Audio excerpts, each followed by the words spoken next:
आदरणीय सर्वोच्च न्यायालय, आदरणीय उच्च न्यायालय, आदरणीय केंद्रीय सरकार के कानून मंत्री श्री रविशंकर प्रसाद जी, दिल्ली सरकार के होम मिनिस्टर श्री रविंद्र जैन जी और रोहिणी कोर्ट बार एसोसिएशन के सभी कानूनी अधिवक्ताओं को शत शत नमन। और आज दिनांक 5/3/2021 का एक विशेष दिन है, क्योंकि रोहिणी कोर्ट बार एसोसिएशन में 2 बार प्रेसिडेंट रहे आदरणीय इंदर सिंह सरोवर साहब का आज जन्म दिवस है। और आज मैं एक बहुत बड़ा विषय अपने देशवासियों के साथ, दिल्ली के नागरिकों के साथ और देश के सभी बार और बेंचेस के अथॉरिटीज से और ऑफिशियल से और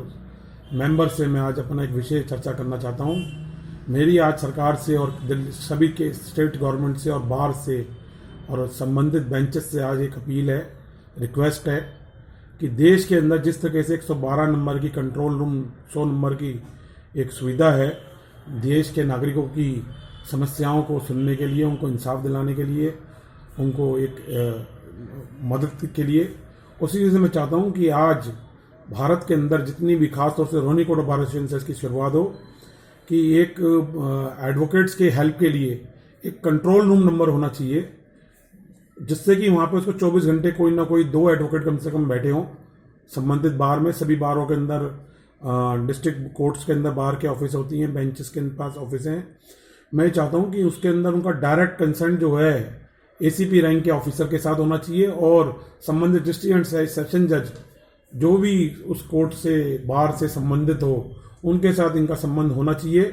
क्योंकि ये बहुत बार देखने में आया, खासपुर दिल्ली के रानीबाग थाना और मौर्य एंकलेव थाना जब इसके एसीपी संजीव कुमार हुआ करते थे, ऐसी बहुत सारी घटना मैं आपको बताना चाहता हूँ। मौर्य एंकलेव में एक ऐसा विषय था, किसी कानूनी अधिवक्ता का पर्सनल प्रॉब्लम थी, घरेलू प्रॉब्लम थी। जब उसने पीएस मौर्य एंकलेव के पुलिस अधिकारियों के सामने अप्रोच किया तो उनका कंडक्ट इतना बैड था कि मैं आपको यहाँ चर्चा में शेयर नहीं कर सकता। एक डबल ग्रेजुएट, एक एडवोकेट के और एडवोकेट जो कि कानून जानता है और एक महिला एडवोकेट के साथ इतना दुर्व्यवहार वहाँ हुआ, जिसके बाद लगभग 20 एडवोकेट वहाँ पे इकट्ठे हुए और रात के 3 बजे तक वो लोग वहाँ रहे। और एक बहुत ही, मैं आपको बता रहा हूँ कि चक्रव्यूह रचा गया पुलिस द्वारा। वो बहुत ही मैं कहता हूँ निंदनीय है और मैं इसकी कठोर निंदा करता हूँ। तब रोहिणी कोर्ट बार एसोसिएशन पे एक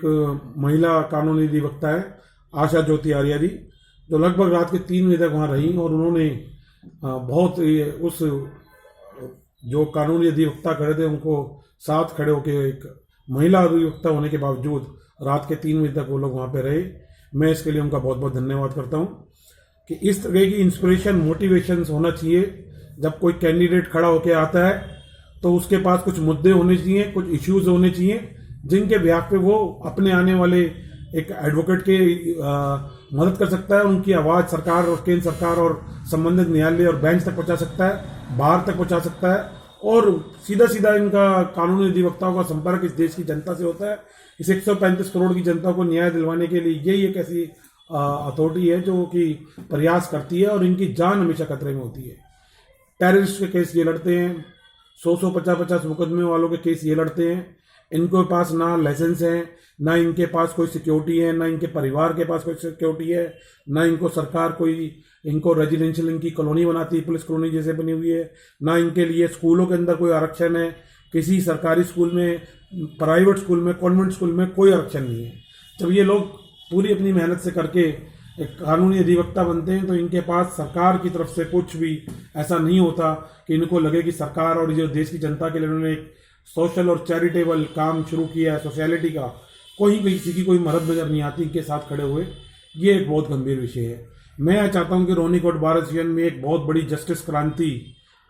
मैं जिसको 24 से 18 से कह रहा हूं कि स्पार्क हुई है और आने वाले रूप में एक बहुत सशक्त, मैं ये समझता हूं कि एक पैनल आएगा। 26 मार्च 2021 को चुनाव है और आज जन्म दिवस आदरणीय, मैं पुनः बोलूंगा, 4/3/2021 को हमारी बहन जी आदरणीय मोहिनी मोना एडवोकेट जी का भी जन्म दिवस था। 725 नंबर चैम्बर में हमने जाके और कई अन्य कानूनी अधिवक्ता, गोपाल कृष्ण मंगला जी, विनोद दहिया जी, नवीन डबास जी, मनीष वत्स जी, बहुत सारे अधिवक्ता वहाँ शामिल थे। मैं ये चाहूँगा कि अब ऐसा ये जो चुनाव है ये एक बहुत ही शक्तिशाली और एक विचारधारा के साथ इस देश में एग्जाम्पल बने कि यहाँ रोहिणी कोर्ट बार एसोसिएशन के अंदर जो ये चुनाव होने जा रहा है, ये मुद्दों पे चुनाव हो कि कोई भी कैंडिडेट चुनाव जीतेगा और हारेगा तो किस तरीके से अपने कानूनी अधिवक्ताओं का साथ देगा और वो कानूनी अधिवक्ता कैसे जस्टिस डिलीवरी कराने में इजी होगा।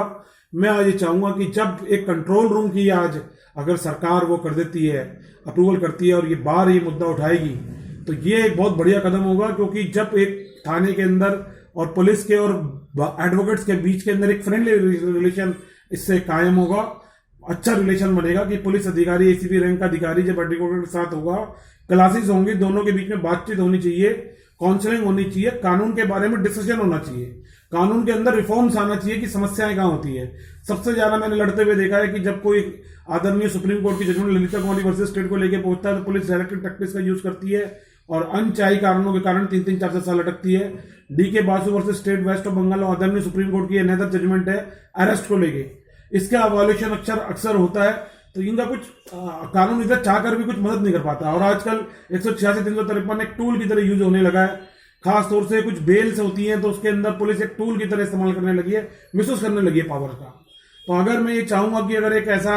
24 आवर अगर बार का एक कार्यालय एडवोकेट्स के राइट्स के लिए बन जाए तो कोई भी कानूनी अधिवक्ता अपनी बात वहां रख सकता है, ईमेल के द्वारा, व्हाट्सएप के द्वारा, फोन के द्वारा, और वो रिकॉर्डेड कन्वर्सेशन होना चाहिए ताकि वो जो है संबंधित जो भी कार्रवाई है वो उसकी मदद कर सकें। सीनियर एडवोकेट्स उनको जजमेंट्स के बारे में बता सके, केस के बारे में बता सकें, 91 सीआरपीसी में कैसे सीडीआर, जीपीएस, सीसीटीवी फुटेज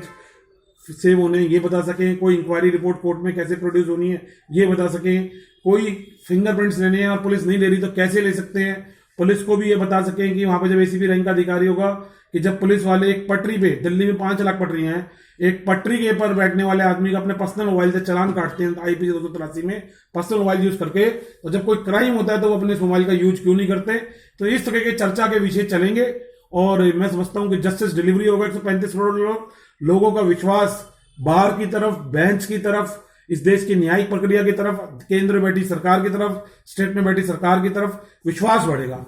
और बहुत बड़ी तेजी से कानून इस तरह जो कोर्ट का प्रीशियस टाइम खराब होता है, करोड़ों के अंदर जो केस लंबित है उसके अंदर एक बहुत जल्दी से मैं समझता हूं कि कमी आएगी और लोगों का विश्वास जो है आज जो धीरे धीरे उम्मीदें टूटने लगी हैं, सुबह कोर्ट में आते हैं, रात को जाते हैं, CA1 के अंदर सर्टिफाइड कॉपी नहीं मिलती। अभी हाल में 22/12/2020 में आदरणीय सेशन कोर्ट डी.के. जांगला जी की कोर्ट ने एक बहुत अच्छा एक ऑर्डर पास किया और उन्होंने अप्रूवल के लिए डीजे साहब नॉर्थ वेस्ट को भेजा। मैं उनका भी बहुत बहुत धन्यवाद करता हूं कि उन्होंने जनता के और कानूनी अधिवक्ताओं की समस्याओं में बहुत ही अच्छा फैसला दिया। मैं इस बारे में, क्योंकि एक एडमिनिस्ट्रेटिव ऑर्डर है, मैं ज्यादा इसके बारे में नहीं बताऊंगा, लेकिन एक अच्छा प्रयास ये था और एक शुरुआत यहाँ में मेरे को मिली है। मैं जरूर चाहूंगा कि इसके पहले भी पूर्व आदरणीय district SSP north west Rajneesh Bhatnagar ji थे, बहुत ही अच्छा उनके समय के अंदर एक मैंने देखा, क्योंकि सभी लोग अपने अपने तरीके से काम करते हैं, लेकिन एक बहुत अच्छी उम्मीद के तौर पे मैं उनको मानता हूं। आज वो जस्टिस हैं हाई कोर्ट में, उन्होंने एक ऐसा जो एक PIL जैसा सिस्टम था उस मैकेनिज्म के ऊपर सबसे ज्यादा उन्होंने फोकस किया कि अगर कोई आदमी हाथ से लिखी हुई या हिंदी में लिखी हुई है कंप्लेंट लेकर भी अगर वो पहुंचता था मदद के लिए कानून के इस दरवाजे के ऊपर रोहिणी कोर्ट में, तो वो सुनवाई करते थे, उनका स्टाफ सुनवाई करता था और बहुत अच्छा एक मैकेनिज्म मैं समझता हूं कि वो एक क्रिएट था, आस्था जगी, बहुत लोगों को इंसाफ मिला। यही एक हर एक जज का, बेंच का, बार का, सबका लक्ष्य होता है, सरकार का, कि जो 1926 एक 1950 को बाबा अम्बेडकर साहब ने, जो कि एक आदर्श है, हमारे जीवन के प्रेरणा स्रोत रहे, उन्होंने जो ये संविधान देश को दिया था, ये आम लोगों तक पहुंचना चाहिए। देश की 75% जनता जो आज भी अनपढ़ है, जो इस देश का 23% आदमी 3 तरह की मिडिल क्लास है, लोअर मिडिल क्लास और अपर मिडिल क्लास, उन लोगों तक इंसाफ नहीं पहुंचता। आज इस देश के अंदर ये मांग है। मैं पुनः आज ये बात करूंगा कि आज 5/3/2021 को रोहिणी कोर्ट बार एसोसिएशन के अंदर 2 बार प्रेसिडेंट रहे आदरणीय इंदर सिंह सरोरा साहब का ये जन्म दिवस है। उनसे मेरी प्रार्थना रहेगी कंट्रोल रूम एक एडवोकेट्स की हेल्पलाइन के लिए एक हेल्पलाइन आज रोहिणी कोर्ट बार एसोसिएशन वो जरूर उठाए ये मुद्दा और आने वाले समय में रखे और पूरे भारत के अंदर ये बात जरूर जाए और सभी सरकारी एजेंसीज और जो भी ब्यूरोक्रेट्स हैं उनसे भी मेरी प्रार्थना है और बाहर से ये विषय पुनः उठे। मैं फिर पुनः कह रहा हूं कि हर एक डिस्ट्रिक्ट कोर्ट के हर बार के अंदर एक 24 आवर्स एडवोकेट्स हेल्पलाइन एक नंबर आज से जनरेट होना चाहिए। ये हमारी मांग है और इस मांग को हम उठाते रहेंगे और आने वाले समय में पुनः इसका प्रयास करते रहेंगे। इसी के साथ आगे शब्द को राम देते हैं। जस्टिस क्रांति जिंदाबाद।